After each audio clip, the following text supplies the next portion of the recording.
ಕರ್ನಾಟಕ ಆರ್ಯ ವೈಶ್ಯ ಮಹಾಸಭಾದಿಂದ ಬಡ ಪ್ರತಿಭಾವಂತ ವಿದ್ಯಾರ್ಥಿಗಳಿಗೆ ಉಚಿತ ಲ್ಯಾಪ್ಟಾಪ್ ವಿತರಣೆ ಮಾಡಲಾಯಿತು. ಆರ್ಥಿಕವಾಗಿ ಸಂಕಷ್ಟದಲ್ಲಿದ್ದು ವೃತ್ತಿಪರ ಕೋರ್ಸ್ಗಳಲ್ಲಿ ಓದ್ತಾ ಇರುವ 200 ವಿದ್ಯಾರ್ಥಿಗಳಿಗೆ ಬೆಂಗಳೂರು ವಿಶ್ವವಿದ್ಯಾಲಯದ ಉಪ ಕುಲಪತಿ ಆಗಿರುವ ಡಾಕ್ಟರ್ ಜೈಕರ್ ಶೆಟ್ಟಿ ಅವರು ಲ್ಯಾಪ್ಟಾಪ್ ವಿತರಣೆ ಮಾಡಿದರು. ರಾಜ್ಯಾದ್ಯಂತ ವಿವಿಧ ವಿಶ್ವವಿದ್ಯಾಲಯಗಳಲ್ಲಿ ವ್ಯಾಸಂಗ ಮಾಡುತ್ತಿರುವ ವಿದ್ಯಾರ್ಥಿಗಳಿಂದ ಅರ್ಜಿಗಳನ್ನು ಆಹ್ವಾನಿಸಿ ಅಂತಿಮವಾಗಿ ಆಯ್ಕೆಯಾದಂತಹ ವಿದ್ಯಾರ್ಥಿಗಳಿಗೆ ಲ್ಯಾಪ್ಟಾಪ್ಗಳನ್ನು ವಿತರಿಸಿ ಶೈಕ್ಷಣಿಕ ಜೀವನಕ್ಕೆ ನೆರವಾದರು. ಇದೇ ವೇಳೆ ಆರ್ಥಿಕ ಹಿಂದುಳಿದವರಿಗೆ ನೆರವು ನೀಡಲಾಯಿತು. ಕಾರ್ಯಕ್ರಮದಲ್ಲಿ ಕರ್ನಾಟಕ ಆರ್ಯ ವೈಶ್ಯ ಮಹಾಸಭಾದ ಪದಾಧಿಕಾರಿಗಳು ಸೇರಿದಂತೆ ವಿವಿಧ ಮುಖಂಡರು ಭಾಗಿಯಾಗಿದ್ದರು. ಹರಿಪ್ರಿಯಾ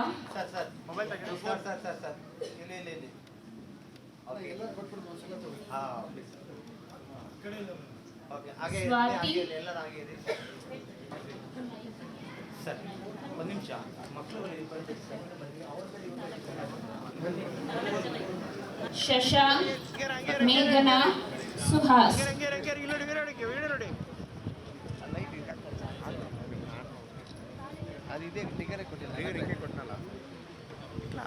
ಬೇಡ ಬೇಡ ಇರಲಿ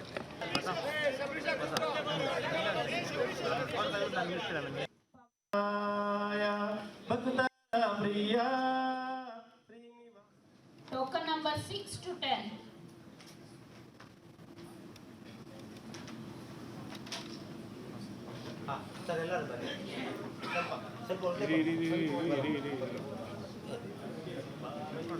Taken Nadichagi.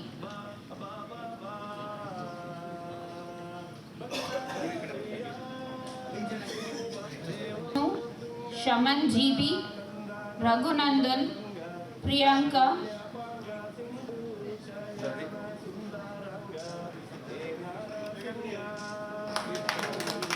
ಈ ಕಾರ್ಯಕ್ರಮ ಮುಗಿದ ನಂತರ ಅದು ಕೊಡ್ತಾರೆ, ವಿತರಣೆ ಮಾಡಲಾಗುತ್ತೆ.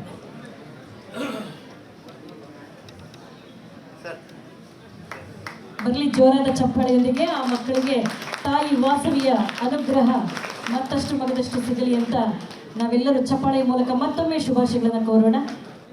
ಈ ಕಾರ್ಯಕ್ರಮಕ್ಕೆ ಕರೆದಿದ್ದು ನನಗೆ ತುಂಬ ಖುಷಿ ಆಯಿತು. ಯಾಕಂದರೆ ವಿದ್ಯಾರ್ಥಿಗಳಲ್ವ, ಅವ್ರ ಹತ್ರ ನಾವು ಹಂಚಿಕೊಳ್ಬೋದು, ನಮ್ಮ ಏನು ಅನಿಸಿಕೆಗಿದೆ ಅವ್ರ ಹತ್ರ ಮುಕ್ತವಾಗಿ ಹಂಚಿಕೊಳ್ಬೋದು ಅನ್ನುವಂಥ ಉದ್ದೇಶದಿಂದ ಬಂದಿದ್ದೀನಿ. ತಮಗೆಲ್ಲರಿಗೂ ಒಳ್ಳೆಯದಾಗಲಿ.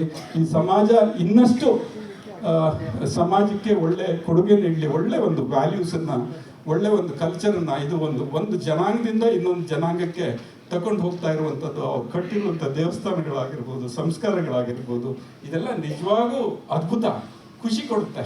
ಈ ಒಂದು ಚಿಕ್ಕ ಸಮಾಜ ಆದ್ರೂ ಇಷ್ಟೊಂದು ಅನ್ಯೋನ್ಯತೆಯಿಂದ ಅವರ ಕಷ್ಟಗಳಿಗೆ ಅವ್ರಿಗೆ ಸ್ಪಂದಿಸಿ ಅವ್ರನ್ನೆಲ್ಲರನ್ನ ಒಂದು ಮೇಲಿಗೆ ತಗೊಂಡು ಹೋಗುವಂಥ ಒಂದು ಗುಣ ಇದೆಯಲ್ಲ, ನಿಜವಾಗೂ ಒಂದು ಕರ್ನಾಟಕ ಆರ್ಯವೈಶ್ಯ ಮಹಾಸಭೆ ಆಶ್ರಯದಲ್ಲಿ 6ನೇ ವರ್ಷದ ಲ್ಯಾಪ್ಟಾಪ್ ವಿತರಣೆ ಕಾರ್ಯಕ್ರಮ ಮಾಡ್ತಾಯಿದ್ವಿ. ಈ ಲ್ಯಾಪ್ಟಾಪ್ಗಳನ್ನ ಪಡ್ಕೊಂಡವ್ರು ಯಾರು ಅನ್ನೋದಾದರೆ, ಯಾರು ಪ್ರೊಫೆಷನಲ್ ಕೋರ್ಸ್ ಮಾಡ್ತಾಯಿದ್ದಾರೆ, ಯಾರು ಆರ್ಥಿಕವಾಗಿ ಹಿಂದುಳಿದಿದ್ದಾರೆ ಅಂಥ ವಿದ್ಯಾರ್ಥಿಗಳಿಗೆ ಇವತ್ತಿನ ದಿನ ನಾವು ಲ್ಯಾಪ್ಟಾಪ್ಗಳನ್ನ ನೀಡಿದ್ದೇವೆ. ರಾಜ್ಯಾದ್ಯಂತ ನಾವು ಅಪ್ಲಿಕೇಶನ್ಸ್ ಕಾಲ್ಫಾರ್ ಮಾಡಿದಾಗ ಸುಮಾರು 457 ಅಪ್ಲಿಕೇಶನ್ಗಳು ನಮಗೆ ಬಂದಿತ್ತು. ಅದರೊಳಗೆ ಸ್ಕ್ರೂಟಿನಿ ಮಾಡಿ ಇವತ್ತು 155 ಜನಕ್ಕೆ ನಾವು ಲ್ಯಾಪ್ಟಾಪ್ಗಳನ್ನ ಇವತ್ತು ವಿತರಣೆ ಮಾಡಿದ್ವಿ. Karnataka Taken Nadichagi.